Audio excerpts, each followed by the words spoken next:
नमस्कार, आप देख रहे के न्यूज और मैं हूं आपके साथ यश। तो खबरों में आगे बढ़ने से पहले आज देखते हैं आज की हेडलाइंस।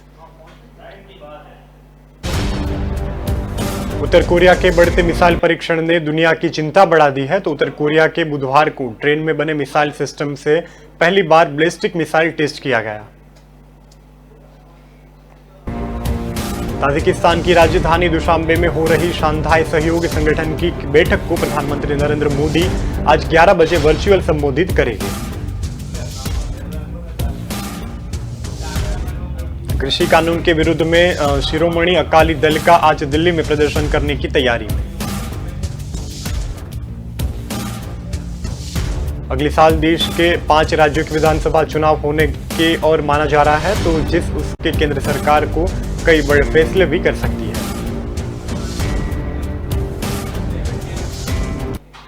देश की राजधानी दिल्ली को आर्थिक राजधानी मुंबई से सीधा जोड़ने वाले देश के सबसे लंबे दिल्ली और मुंबई एक्सप्रेस गुरुवार को निरीक्षण भी किया गया।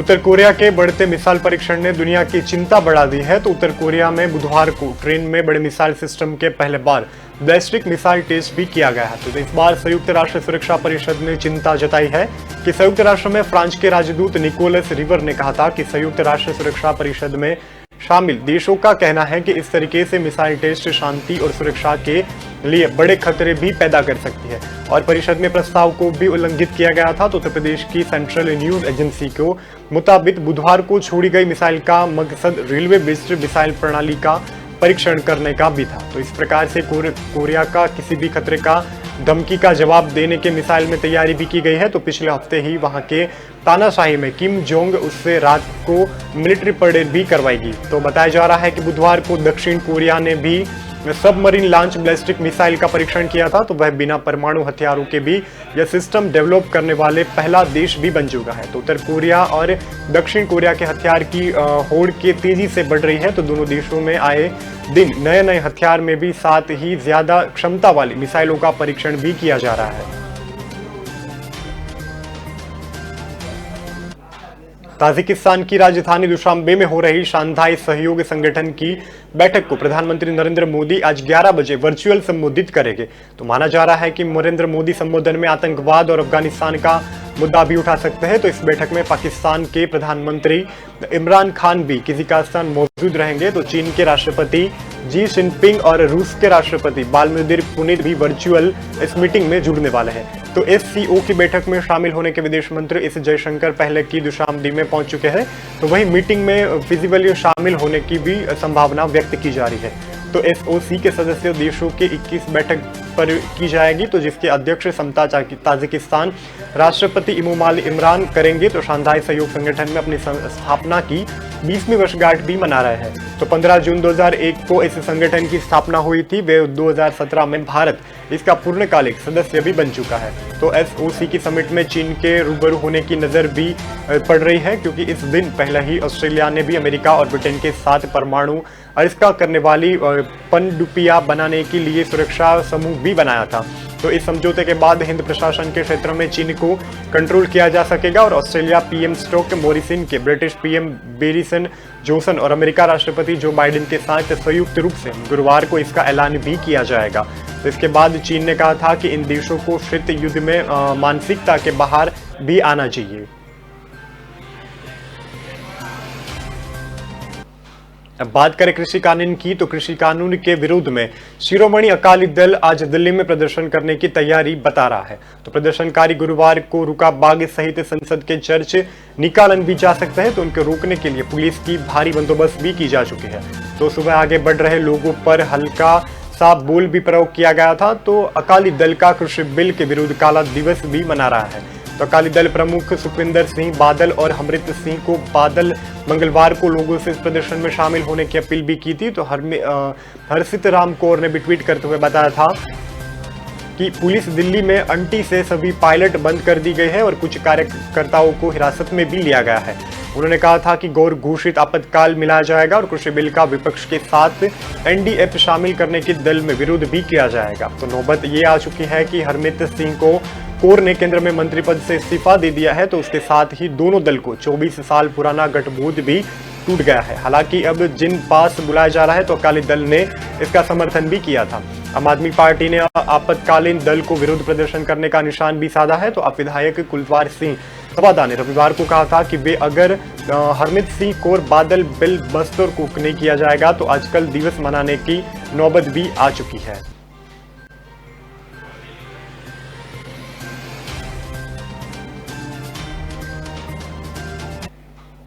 आने वाले अगले साल में देश में 5 राज्यों में विधानसभा चुनाव होने जा रहे हैं।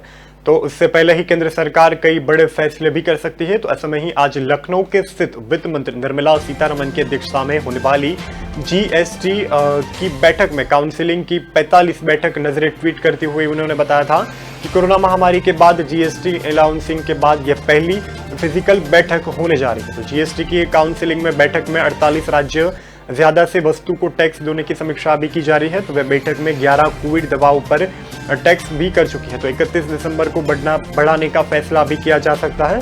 तो इसके साथ ही पेट्रोल और डीजल को जीएसटी के दायरे में लाने पर विचार भी किया जा रहा है। तो पेट्रोल डीजल के जीएसटी के दायरे में आने वाले पेट्रोल 28 और डीजल 25 रुपए तक सस्ता हो जाएगा। तो अभी देश में कई जगहों पर पेट्रोल 110, डीजल 100 रुपए प्रति लीटर के आर पार हो चुका है। तो सरकार ने एक देश एक दाम के तहत पेट्रोल, डीजल, नेचुरल गैस और ईडीएमसी टर्बाइन ट्यूल क्यू को जीएसटी के दायरे में लाने पर विचार भी शुरू किया है। तो आज होने वाली जीएसटी इन काउंसिलिंग बैठक में इस पर चर्चा भी की जा सकती है। तो यह संभावना भी बताई जा रही है कि शुरुआत में भी एक से ज्यादा पेट्रोल पदार्थों को जीएसटी के दायरे में भी लाने पर विचार भी किया जा सकता है। तो जीएसटी काउंसिलिंग की बैठक में जोमैटो और स्विगी जैसे फूड डिलीवरी ऐप्स को भी रेस्टोरेंट की तरह मनाएगा और उसके द्वारा भी की गई डिलीवरी को 5% जीएसटी लगाने का फैसला भी लगाया जा सकता है। तो ऐसा हुआ तो रेस्टोरेंट की बायद फूड डिलीवरी ऐप्स को भी जीएसटी सरकार से पास जमा करना होगा और इसके ग्राहकों को भी कोई असर भी नहीं पड़ेगी।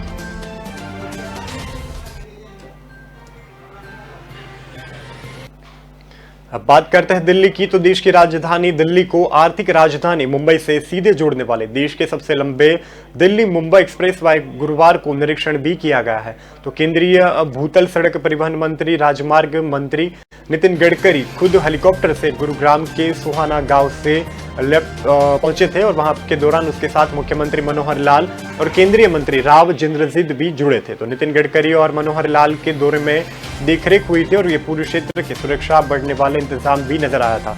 तो कुछ देर निरीक्षण के बाद नितिन गडकरी आगे के लिए रवाना भी हो गए थे। तो निरीक्षण के बाद सीएम मनोहर लाल ने कहा था कि इस एक्सप्रेसवे के निर्माण को गुरुग्राम ही नहीं बल्कि नूई एवं पहल के कार्य भी इलाकों में भी विकास की रफ्तार को तेजी से बढ़ाया जाएगा। तो एक्सप्रेसवे का निर्माण देश के विकास में मील का पत्थर साबित हो सकता है। तो निरीक्षण के साथ ही केंद्रीय मंत्री व गुरुग्राम के सांसद राव इंद्रजीत सिंह का कहना है कि एक्सप्रेसवे का पूरा निर्माण होने के बाद दिल्ली मुंबई की दूरी तो कम होगी, साथ ही विकास की रफ्तार भी काफी तेजी से आगे बढ़ेगी। तो लोगों को भी सफर करने की काफी फायदा होगा। वह देश में सबसे लंबा 8 लेन का इस एक्सप्रेस हाईवे हरियाणा से पलवाल के 7 नूह से 47 गुरुग्राम से 11 गांवों को लेकर गुजरेगा। तो इसकी शुरुआत गुरुग्राम अवडर रोड पर गांव के अलीपुर से होगी और उत्तर प्रदेश के उसका आखिरी गांव नुहा के फिरोजम रिस्क द्वारा किया जाएगा।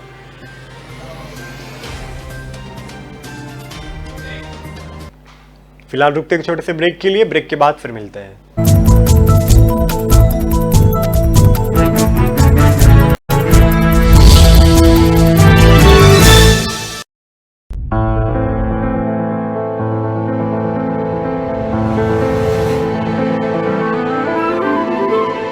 Once you bite in, the soft chocolate shell cracks open to let creamy, velvety mousse flow.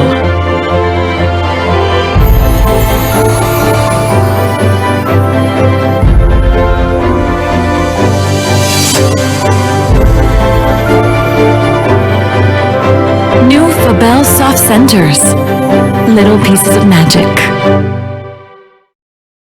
दिल का परिंदा उड़ चला, अंदाज अपना मन चला, खुद की तो सुन ले, जी भर के जी ले, रुकना ना तू अब ठहर।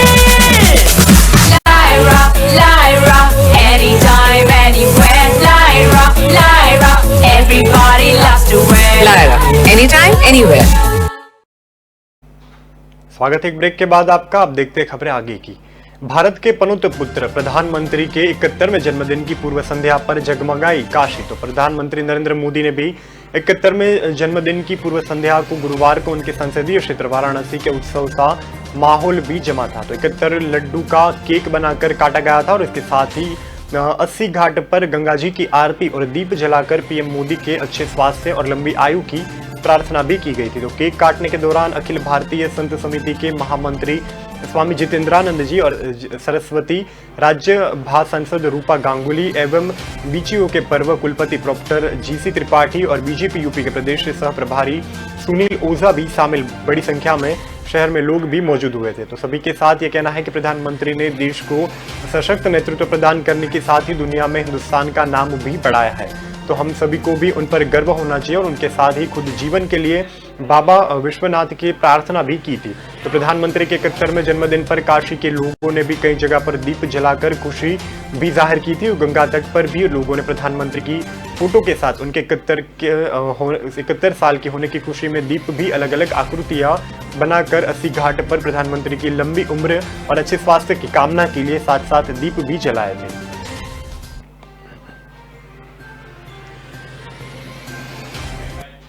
दिल्ली के आप मुख्यमंत्री मनीष सिसोदिया ने लखनऊ के प्रेस कॉन्फ्रेंस में करते हुए बड़ा एक ऐलान जारी किया है। तो सिसोदिया ने कहा था कि अगर यूपी में आम आदमी पार्टी की सरकार बनी तो प्रदेश के जनता को 300 रुपये यूनिट की बिजली दी जाएगी। तो इस पर मनीष सिसोदिया ने उसके ट्वीट में कहा था कि उत्तर प्रदेश के महंगी बिजली के बिलों को मुक्ति देने वाले संबंध में एक महत्वपूर्ण घोषणा आम आदमी पार्टी की सरकार बनने के 24 घंटे के अंदर आम आदमी को घरेलू उपाय के लिए 300 यूनिट तक बिजली की फ्री महंगी मिल सकती है। तो उसके अलावा उन्होंने कहा था कि एक एकड़ यूपी प्रभाकारी राज्य के सिंह के काज भी आम आदमी पार्टी को जिस तरीके से जन समर्थन पूरे देश से मिल चुका है तो वे उत्साहपूर्वक इस हम दिल्ली सरकार में भी विकास मॉडल को लेकर प्रदेश की जनता के सामने भी आएंगे। तो ये विश्वास जताते हैं कि हम हमारे साथ लोगों को भी इस मिशन में जुड़ने वाले हैं। उन्होंने कहा था कि यूपी का बजट करीब 5 लाख करोड़ है। तो हमने आजकल की किर गया है कि सुविधा उपलब्ध करवाई भी जी सा सकती है। तो मनीष सिसोदिया ने मीडिया के संबोधन करते हुए कहा था कि जनता को वोट की ताकत बिजली के बिल हम कम कर सकते हैं। तो उन्होंने कहा था कि यूपी में हमारी सरकार बनने पर 24 घंटे में भीतर 300 यूनिट तक बिजली के लिए बिल भी जारी की जाएगी। तो उन्होंने कहा था कि प्रदेश के किसानों के लिए बकाया बिजली के बिल भी माफ किए जाएंगे।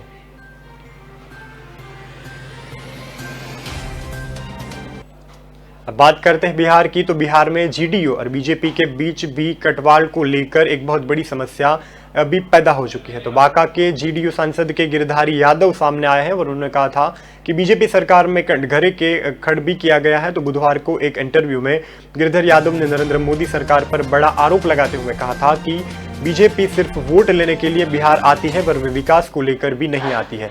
तो जेडीयू सांसद ने कहा था कि 2014 में बिहार में एनडीओ को 31 अगस्त दिए गए थे, वह 2019 को भी 39 सांसद भी दिए गए थे। तो लेकिन वहां पे विकास पर बीजेपी का फोकल भी नहीं कर सकी थी और उधर भी जेडीयू का सांसद को बढ़ाने के लिए बाद भी बीजेपी में आक्रोश भी पैदा हुआ था। तो बीजेपी ने कहा था कि गिरधर यादव ने नरेंद्र मोदी सरकार पर सवाल उठाकर नीतीश सरकार को भी सवाल उठाया था और वे खड़े भी हो चुके थे। तो डीजीपी को कार्यवाही करने की जांच भी की गई थी। तो जेडीयू सांसद गिरधारी यादव के इस बयान से बाद बीजेपी के प्रदेश प्रवक्ता प्रेम रंजन पटेल ने कहा था कि जिस नरेंद्र मोदी के नाम पर वोट लेकर जीत आई थी तो वह सांसद भी कहाँ गए। तो उन सवाल उठते हुए ये बात नजर आई थी और कहा था कि नरेंद्र मोदी ने साफ कहा है कि केंद्र सरकार का बिहार पर विशेष ध्यान केंद्रित होता है। तो ऐसे लोगों को सवाल उठ रहे हैं तो वे किसी दल के लेकिन उठकर दूसरे दल में बताया भी जा सकता है। तो वह जिस दल से ताल्लुक रखते हैं तो उस दल को भी एक्सप्रेशन होने की संभावना भी होनी चाहिए।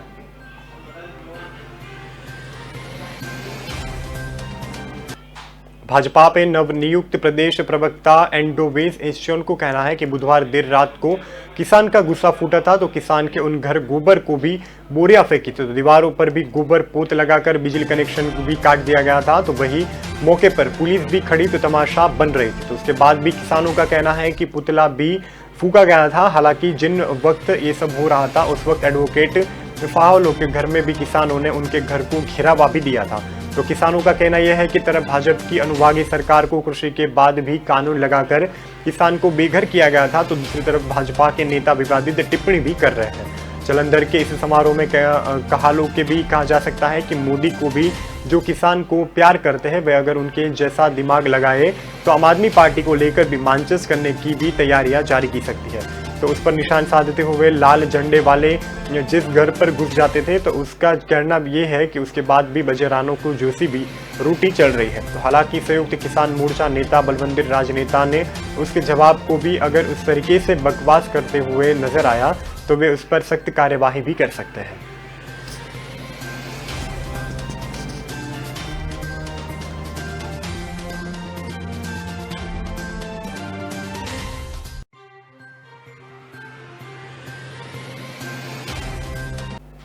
मैनपुरी में 2 साल पहले ही जवाहर नड्डू विद्यालय में हुई नाबालिग छात्रा की हत्या के मामले में इलाहाबाद हाईकोर्ट में लगातार दूसरे दिन गुरुवार को उत्तर प्रदेश के डीजीपी मुकुल गोयल को पेश करने की जरूरत पड़ी थी। तो जिस बार में वो पेश हुए थे तो जीडीपी हाईकोर्ट पहुंचे थे और सुनवाई की शुरुआत को भी मुकुल गोयल ने हाईकोर्ट की कार्यवाही मुख्य न्यायाधीश MN भंडारी को भी दोषी अफसरों के साथ हुई कार्यवाही की जानकारी भी दी थी। तो कहा जा रहा है कि तत्कालीन एएसपी के ओम प्रकाश की भी और बजोदी के तैनात सीजो प्रियंका जैन को भी निलंबित किया गया है। तो ओम प्रकाश किसी वर्तमान में एटा के नेता भी हो चुके हैं। तो चुनाव के बाद भी हाईकोर्ट ने डीजीपी मुकुल गोयल को प्रयागराज के बाहर जाने की इजाजत भी दे दी थी। तो डीजीपी मुकुल करीब ने 24 घंटे में प्रयागराज में रहे थे और उन्होंने बुधवार को कोर्ट में प्रयागराज को छोड़ने की सख्त हिदायत भी कोर्ट में पेश की थी। डीजीपी को निष्पक्ष जांचने की ये आदेश भी किया गया था। तो वही भी कहा जा रहा है कि 2 मई के मामले को जांच लेकर एक रिपोर्ट भी हाथ दी गई है। तो कोर्ट ने कहा था कि दौरान एक अहमद टिप्पणी की भी कहा गया है और पुलिस को प्रदक्षिणा के देने की जरूरियात भी उठ सकती है। तो अधिकांश विचिंता कांस्टेबल ने कहा था कि दोनों कभी भी आ जा सकते हैं। तो निष्पक्ष विवेचना न होने के सजा रेट को 6.5% के विदेशों में अपराध के सजा भी कटकर 85% की जा सकती है।